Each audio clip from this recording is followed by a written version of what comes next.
Assalamualaikum warahmatullahi wabarakatuh. Perkenalkan, nama saya Reja Rastia.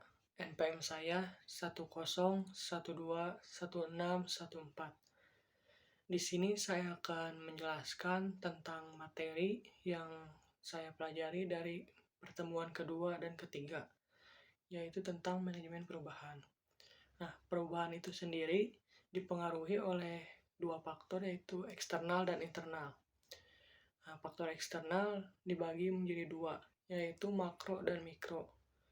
Perbedaan makro dan mikro itu, kalau makro tidak dapat dirasakan oleh organisasi, sedangkan mikro bisa dirasakan oleh organisasi.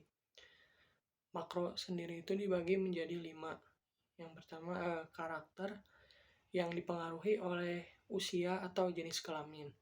Yang kedua, ekonomi. Yang ketiga, teknologi. Contohnya itu kayak perubahan yang serba manual menjadi canggih. Yang keempat, ada sosial dan budaya. Contohnya kayak menirukan budaya yang kebarat-baratan. Dan yang terakhir ada politik dan hukum, yang perubahannya itu dipengaruhi oleh pemerintah. Nah, kemudian yang mikro dibagi menjadi 5 juga. Yang pertama ada konsumen, yang kedua distributor, yang ketiga supplier, yang keempat kompetitor, dan yang terakhir pemerintah. Lalu yang selanjutnya faktor internal dibagi menjadi 5 juga.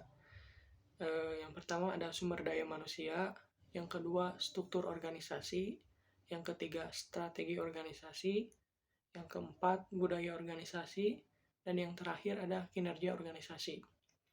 Nah, yang selanjutnya cara-cara untuk melakukan peningkatan. Yang pertama ada strategi tepat.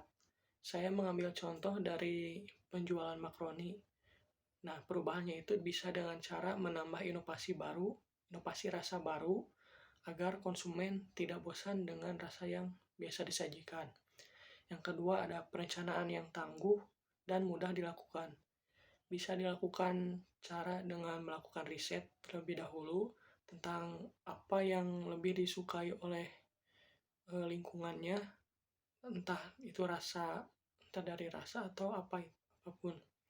Yang ketiga ada organisator yang cekatan. Jadi menyadari dengan cepat hambatan yang ada dan bisa menemukan solusi yang tepat untuk memecahkan hambatan tersebut. Yang keempat ada motivator yang efektif. Bisa dengan cara memberikan bonus atau memberi semangat kepada karyawan agar mereka bisa mencapai target. Yang kelima, pengawas yang objektif dan rasional. Bisa dengan mengedukasi karyawan dengan perlahan agar tidak terjadi tekanan terhadap pegawainya. Yang keenam ada penilai yang adil.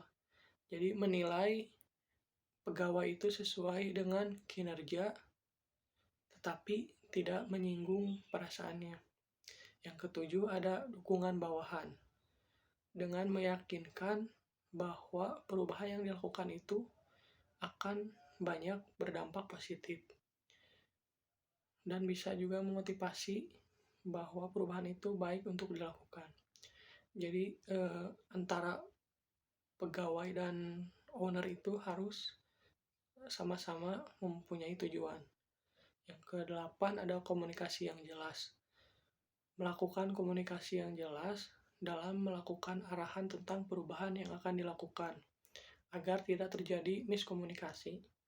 Dan yang terakhir ada komitmen pemimpin. Jadi ketika pemimpin ingin melakukan perubahan, dia itu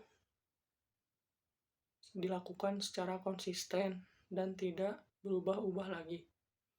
Mungkin sekian yang bisa saya sampaikan. Mohon maaf bila ada kesalahan. Wabillahi taufiq wal hidayah. Wassalamualaikum warahmatullahi wabarakatuh.